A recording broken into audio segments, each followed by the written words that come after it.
Dana Gardner, Principal Analyst at Inter Arbor Solutions, and you're listening to Briefings Direct. Our business innovation thought leadership discussion today focuses on the heightened role and impact of procurement as a strategic business force. We'll explore how intelligent procurement is rapidly transforming from an emphasis on cost savings to creating new business value and enabling supplier innovations. As the so-called digital enterprise adapts to a world of increased collaboration, data access, and business networks, procurement leaders can have a much bigger impact both inside and outside of their companies. To learn more about the future of procurement as a focal point of integrated business services, we're joined by two guests. We're here with Kurt Albertson, Principal of Advisory Services at the Hackett Group in Atlanta. Welcome, Kurt. Thank you, Dana. We're also joined by Dr. Marcel Vollmer, Chief Operating Officer at Ariba at SAP Company and former Chief Procurement Officer at SAP. Welcome, Marcel. Many thanks, Dana, for having me. Great being here. You must be seeing external forces having an impact on your company and on Ariba's customers. We're looking at mobile devices being used more and more for business. We have connected business networks. How are these trends impacting procurement of all things, and why is procurement perhaps going to have a bigger impact as time goes on? Thanks, Dana. That's a very good question. I see a couple of disruptive trends which are very important and impacting directly procurement. Smartphones, tablets, we see how this has changed the way how we work on a daily basis. Not to forget big data, Internet of Things, Industry 4.0. So I think there are a lot of technology trends out there which are very important. On the other side, we see also completely new business models taking off. Uber, so the largest taxi company, without having and owning one single cab. Airbnb, basically the same, largest accommodation provider in the meantime, by not owning a single bed. And we see also companies like WhatsApp, Skype, WeChat, so they are not owning the infrastructure anymore, what we know from the past. I could mention a couple of more like Alibaba, probably everybody knows the highest IPO in history, what has been done, market capitalization from around 200 billion, and they even don't have an inventory. So these are really fundamental changes what we see, the technology side on the one side and then the new business models. When we now see what is the impact here for procurement, I think it is fair to say that when business models are changing, also procurement needs to change. And we see this, that companies intend to simplify the way they do business today. We see a lot of complex processes, what we have, a lot of complex business models. Today, it needs to be Apple easy and Google fast. This is simply what millennials expect in the market. But also that we see that procurement as a function itself is more transforming from a service to function. And this is definitely also one trend, what we see here, that more and more different strategic impact, what is asked from the lines of business to procurement, is more and more important and come on the agenda for the procurement function. Let me add the last topic, the evolution of the CPO role, by saying that seeing the different trends in the market, seeing also the different requirements indicated by the trends for procurement, I think the role of procurement as well as the CPO role in the 21st century will definitely change. The Chief Procurement Officer role might evolve and might be a Chief Collaboration Officer role, or even in the future, as we see, the focus is more and more on the business value, a Chief Value Officer role, which might be the next big step. Yes, thank you. Now, Kurt, we're hearing a lot from Marcel about, I guess, virtual enterprises. When we say that a major retailer doesn't have an inventory, or a hotel rooms coordinator and provider doesn't have any beds, we're really now talking about relationships. We're talking about insight and knowledge rather than the physical goods. Does that map in some way to the role of the Chief Procurement Officer? How is a virtual enterprise impacted, and how does a procurement process change in accordance with that?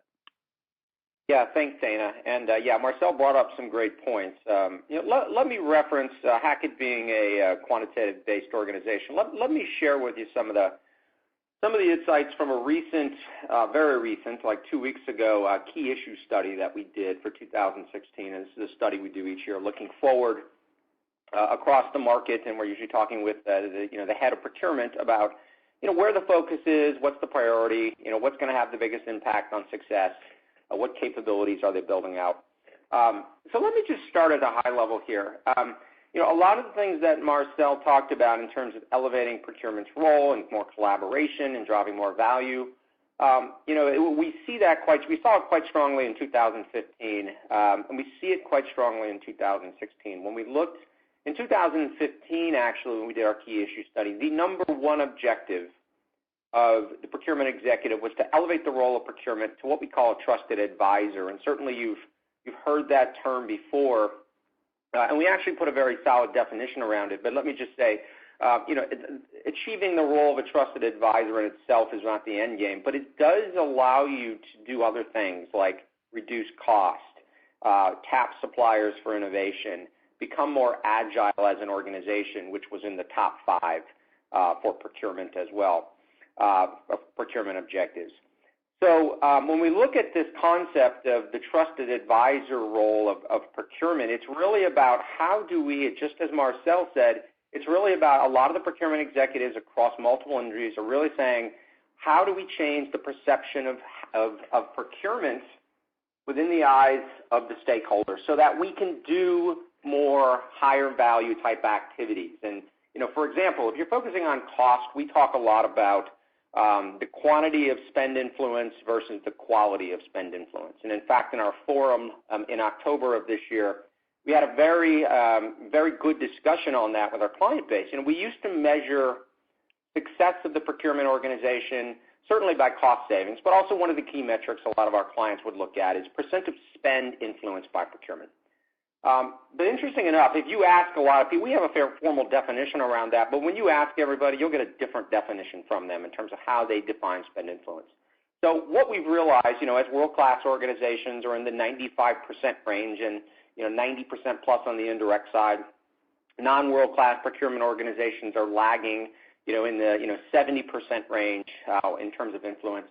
Where do we go from here? And it's got to be about the quality of the spend influence.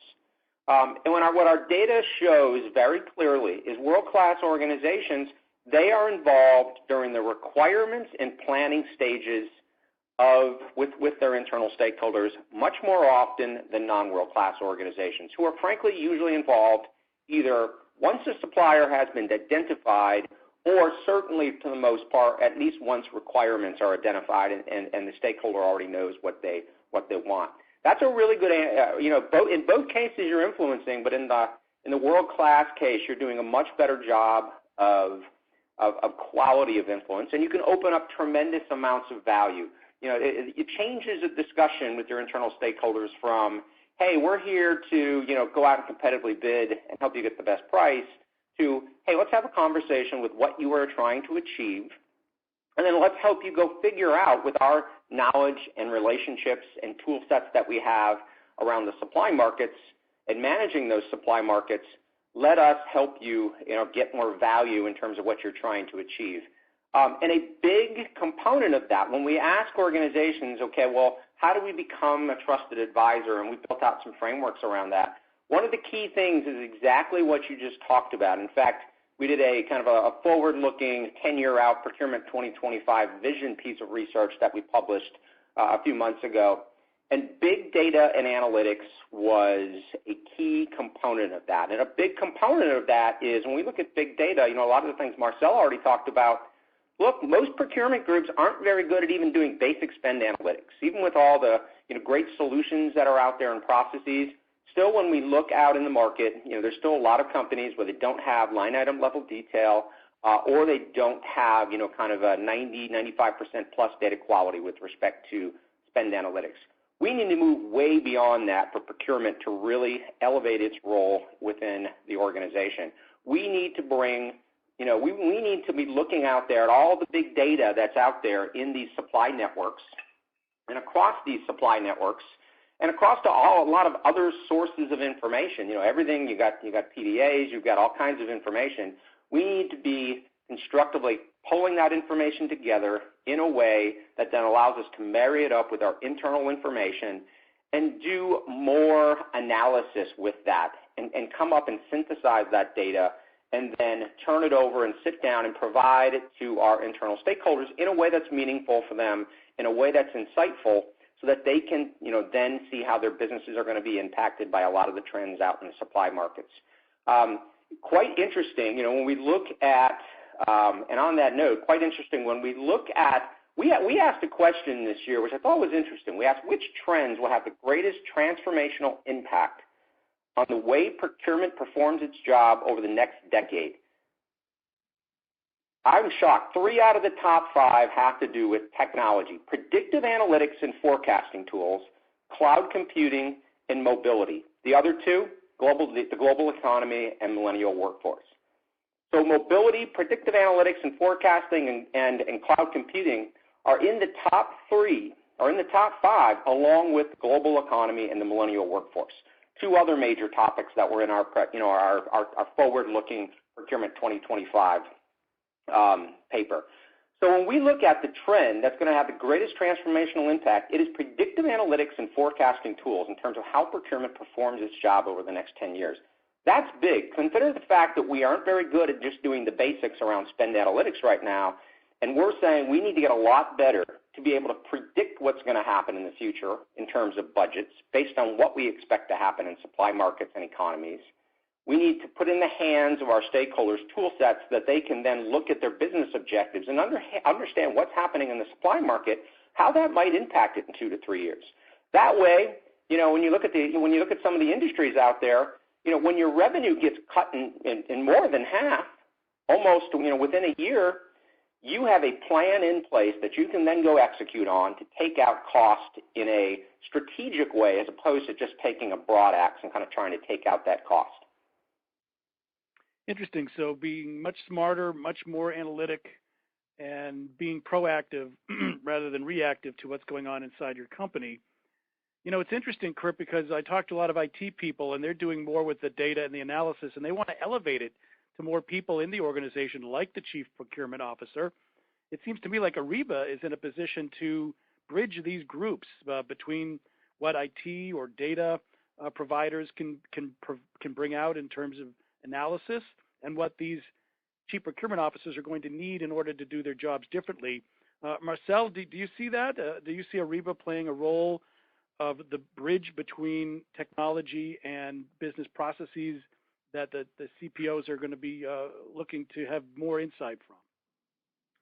Absolutely, Dana. I think I couldn't agree more what Kurt said about the importance of the top priorities today. And I think it is very important also by seeing what do you really want to do with the data. Basically, first of all, you need technology. You need to get access to all the different sources of information what you have in a company. And when we see now today how difficult it is, and I couldn't echo exactly what Kurt said about the challenges also what a lot of procurement functions have, not even capable in getting the basic data to drive procurement, to do spend analytics, and then also to see that they really link this to supply chain data, what is needed. In the future, this will definitely change.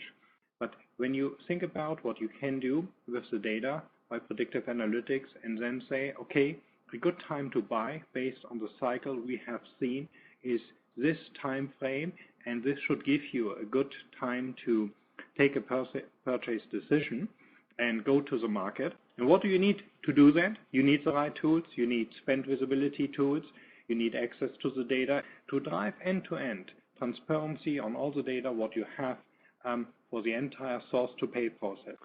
Okay, another thing that we're expecting to see more of in 2016 is collaboration between procurement inside an organization and suppliers, and finding perhaps new ideas for how to do things, whether it's marketing, product design. So Kurt, do you have any data that supports this idea that this is not just a transaction, that there's in fact collaboration between partners, and that can have quite an impact on the role and value that the procurement officer and their charges bring back to their companies? Yeah, so let me just kind of tie it into the conversation that we've been having, Marcel and I have been having already. When we look at this idea of a trusted advisor, obviously we just talked about a lot of data and analytics and how putting that in the hand of procurement folks so that they can then go have conversations and be really advisors in terms of helping enable business strategies as opposed to just looking at historical spend cost analysis, for example. That helps procurement category managers raise their game and really be perceived as adding more value, becoming this trusted advisor. And when we look at one of the kind of the most common discussions that Hackett works with, hundreds of global 1,000 organizations, and probably still one of the most common discussions we have, and even on-site, kind of training support that we do, is around strategic category management. So kind of switching the game from strategic sourcing, which we view as an end-step process that results in awarding a piece, competitive bid process through aggregation of spend and awarding a contract, to really a more formal category management framework that pulls a whole set of broader value levers that you can pull to drive value, including supplier relationship management, which includes working with suppliers to innovate, and impacting a much broader set of value objectives that our stakeholders have, including spend cost reduction, but not only including spend cost reduction. So just the fact that we see such a level of interest in category management today, and when we look at kind of our key issue study again in 2016, when we look at the capability building that organizations are rolling out, we actually see kind of this, we've been seeing this shift from strategic sourcing to category management. So strategic sourcing as a capability was always number one. It still is, but now it's actually number two is this category management framework. So basically, if you think of those two as bookends, with category management being a much more mature framework than just strategic sourcing. 80-some% of companies said category management is a key capability that they need to use to drive procurement's objectives. And that's because they're impacting a broader set of value objectives. Now, the value levers they're pulling really are around innovation and supplier relationship management. In fact, kind of an interesting thing, if you look at our 2016 key issue study again, tapping supplier innovation is actually a little bit further on down the list. It's actually somewhere around 10. So when we look at all the things that are there, 1, 2, 3, 4, 5, 6, 7, 8, 9, it's actually ninth on the list, with 55% of procurement executives saying, it's a critical or major importance for us. The interesting thing, though, is if you look and go back to 2015 and compare where that is versus 2016, 2016, that moves nearly into the top 3 with respect to the significantly more focus on a key capability. So what that tells us is companies really, and SRM has been a hot topic for our clients for a long time, but this tells us it's getting more and more important. So, yeah, we're seeing a lot of organizations still with very informal kind of supply relationship management, supply innovation frameworks in place. And it's done within the organization, but it's done haphazardly by individuals within the business and key stakeholders. And a lot of times not necessarily that activity is aligned with where it can drive the most value. It's quite common when we work with a company and they say, yeah, these are our top suppliers, top 5 suppliers we want to innovate with. And you start talking about, well, if innovation is your objective, either to drive cost reduction or to help improve the market effectiveness of your products or services and drive greater revenue, whatever the reason you're doing that, if that's your objective, are these suppliers going to get you there? And probably 7 out of 10 times people come back to us and say, well, no, we picked these suppliers because they were the largest impact, spend impact suppliers. But when you start talking about supplier innovation, they freely admit that there's no way that supplier is going to engage with them in any kind of innovation. So we have to rethink how we look at our supply base and really understand where are those suppliers that can truly move the needle on supplier innovation, and engage them through a category management framework that pulls the value lever of SRM in a way, and then track the benefits associated with that. And as I said, looking at our 2016 key issues study, supplier innovation was the fastest growing in terms of its focus objective that we saw when we asked the procurement executives. So, Marcel, back to you. It sounds as if the idea of picking a supplier is not just a cost equation, that there's a qualitative part to that. And how would you automate and scale that in a large organization? It sounds to me like you need a business network of some sort where organizations can lay out much more freely what it is that they are providing as a service, and then making those services actually hook up, a collaboration function. Is that something you're seeing at Ariba as well, that the business network is helping procurement move from a transactional cost equation to a much richer set of services?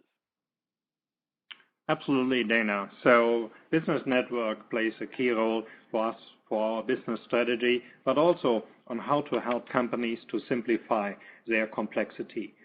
When you reach out, for example, to a marketplace, you're looking for things, you're probably also starting discussions, getting additional information, that you're not necessarily looking for the paint, what you need in the automotive industry, or the color of a car. No, you probably also think about why not getting a ready painted car as a service at the end. This is a very simple example, but now think about when you go for the next level on how really to evolve and have a technology partnership where you reach out to suppliers, looking for new suppliers by getting more and more information, and also asking others, probably having already done similar things. When you do this on a network, you get probably responses from suppliers you would not even have thought about, that they have capabilities like that. And this is a process where I believe what in the future will count to do successfully the transformation to a more value-focused procurement function.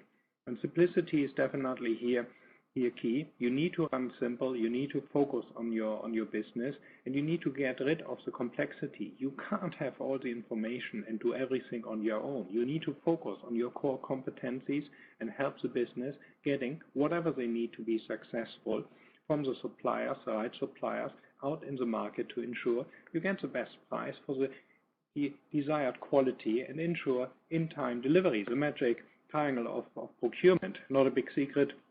In the procurement world, everybody knows it is not possible really to optimize everything. So therefore, you need to find the right mix, and you need also to be agile to work with suppliers in a different way by not only focusing just on the price, which a lot of operational technical procurement functions are used to. You need now to see that what do you really want to achieve as a business outcome. And on a network, you can get the help from suppliers, from the collaboration side also, in finding the right ones to drive business value for your organization. Okay, another major area that we're expecting significant change in 2016 is around the use of procurement as a vehicle for risk reduction. And so having this visibility using networks, elevating the use of data analysis, everything we've talked about, in addition to cost efficiencies, in addition to bringing innovation to play between suppliers and consumers at the industrial scale, it seems to me that we're getting insight deeply into supply chains and able to therefore head off a variety of risks around security, around the ability to keep supply chains healthy and functioning, and unknown factors that could arise that would damage even an entire company's reputation. So, Kurt, do you have some data, some findings that would illustrate or reinforce this idea that procurement as a function, and chief procurement officers in particular, can play a much greater role in the ability to detect risk and prevent bad things from happening to companies? Yeah, thanks, Dana. So again, I'll go back to the 2016 key issues study and talk about objectives. Reducing supply continuity risk is actually number 6 on the list, and there's a long list, so that's pretty important. And then obviously a little bit further down, we see things like regulatory noncompliance risk. It's certainly more aligned with certain industries than others. So just from a perspective, we see this as certainly number 6 on the list of Procurement 2016 objectives. And the question is, okay, what do we do about it? Well, there's another objective which I kind of talked about earlier, which is called improve agility, which is actually number 4 on the list for Procurement 2016 objectives.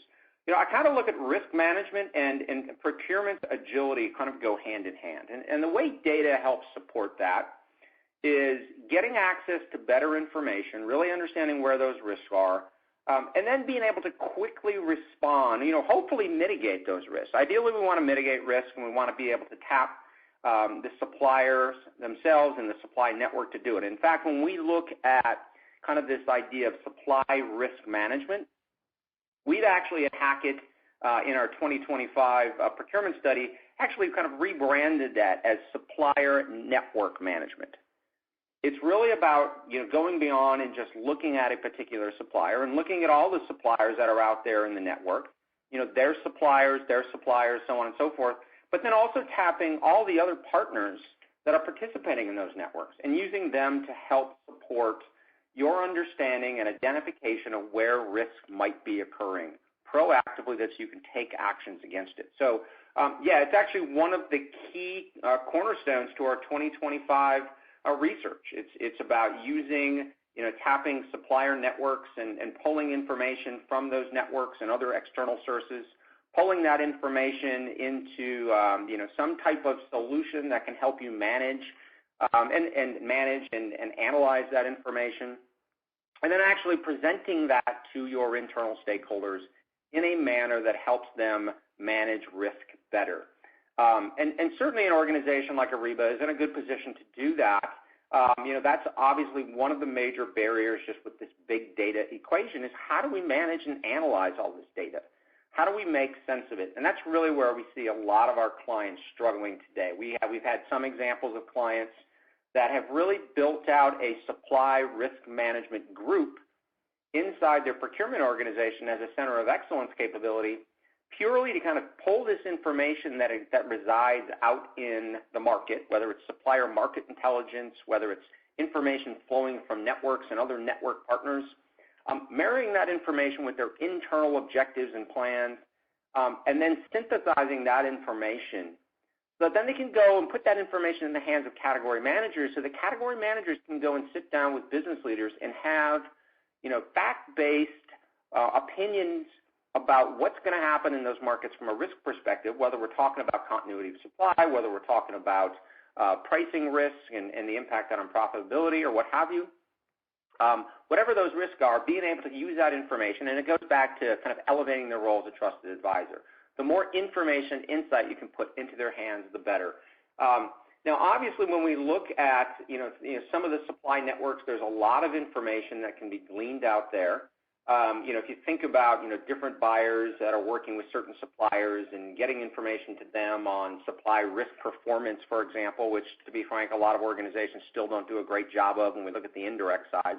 So certainly there are opportunities, and we're seeing it already, in some of these markets for supply networks to obviously, start with kind of the supplier performance piece of this and tap the network community to provide insight to that and help. And from a risk perspective, that can obviously be used to help identify where opportunities opportunities to manage risk better might occur. But there's a lot of other sources of information, and it's really up to procurement to try to figure this out. With all the sources of big data, whether it's sensor data, social data, transactional data, operational data, partner data, machine-to-machine data, cloud services-based data, there's a lot of information. And as we kind of, we have a model that looks at, there's kind of these 3 levels of kind of this analytics model. There's the first level of the model is you're really just recording things and you're generating reports. The second level is you're understanding and you're generating information that then can be used for analytics. And third, you're actually anticipating. You actually have intelligence, and you're moving towards more real-time analytics so that you can be quicker in responding to potential risk. Now, I mentioned this idea of agility as being key on the procurement executives list. Now, agility can mean many things, but one of the things it certainly means with respect to risk is, look, you can't avoid every risk event. Some risk events are going to happen. There's nothing you're going to do about them. But you can proactively make plans associated with when those risk events do occur. You have a well-thought-out plan based on analytics to execute in order to minimize the impact of that risk. And we see time and time again, when you look at case studies and you look at the research that's out there, those organizations that are much more agile in terms of responding to these risks where you're not going to be able to avoid them, the benefit they bring is that they minimize the impact of those risks significantly compared to others. So those are some thoughts, Dana. Excellent. Now, as we look ahead to 2016, we're certainly seeing a lot on the plate for the procurement department organization. Looks like they're facing a lot more technology issues. They're facing change of culture. They're thinking about being a networked organization. Marcel, how do you recommend that procurement professionals prepare themselves? What would you recommend that they do in order to meet these challenges in 2016? How can they be ready for such a vast amount of change? Thanks, Dana. I think procurement organization needs to ensure that they really help the business as much as it is possible, and also that they evolve to the next level for their own procurement function. And I think number one is procurement functions need to see that they have the right organizational setup in place. The setup needs to fit to the overall organizational line of business structure, what a company has. I think a second component, what I think is very important, is to have an end-to-end focus on the process side. Source to pay is a clearly defined term, but basically it is a little bit different in all the companies. And when you really want to optimize, when you really want to streamline your processes, want to use business networks, want to use strategic sourcing tools, as well as then running in a highly automated way the transactions to leverage the automation potential, what you have in a purchase order invoice automation, for example, then you need to ensure that you have one defined process. And of course, you need to have the right system covering all the different parts of the process. And this needs to be highly integrated, as well as integrated in your entire IT landscape. And I would say then, finally, that you need to also consider the change management. This is the most important component, that you really help the buyers in your organization also to help to transform and to evolve into the next level, into a more strategic procurement function. And as Kurt said about the data, if you don't have the basic data right, you are very far away from driving predictive analytics and prescriptive guidance. So therefore, you need to ensure that you invest also in your talent and that you drive the change management side. I think these are the three components what I would see in 2016. And this sounds easy, but basically I have talked to a lot of CPOs. This journey might take a couple of years, but procurement does not have really a lot of time. We need to see now in procurement that we define the right measures, the right actions to ensure that we can help the business and also create value. And as already mentioned, this needs to go beyond just creating procurement savings. I believe that this concept is dead in the future. I think the value is really what counts, what you can create. Well, very good. I'm afraid we'll have to leave it there. You've been listening to a sponsored Briefings Direct podcast discussion on the heightened role and impact of procurement as a strategic business force. And we've learned how procurement leaders can make a much bigger difference in their organization as procurement itself transforms to become a focal point of integrated business services. So please join me in thanking our guests. We've been here with Kurt Albertson, Principal of Advisory Services at the Hackett Group. Thank you so much, Kurt. Thank you, Dana. Enjoyed it. And a big thank you to Dr. Marcel Fulmer, Chief Operating Officer at Ariba, an SAP company, and the former Chief Procurement Officer at SAP. Thank you so much, Marcel. Many thanks, Dana. Many thanks, Kurt. was a great conversation. Appreciate it. And also, thank you. Also, a big thank you to our audience for joining this SAP-sponsored Business Innovation Thought Leadership discussion. I'm Dana Gardner, Principal Analyst at Inter Arbor Solutions, your host and moderator. Thanks again for listening, and do come back next time.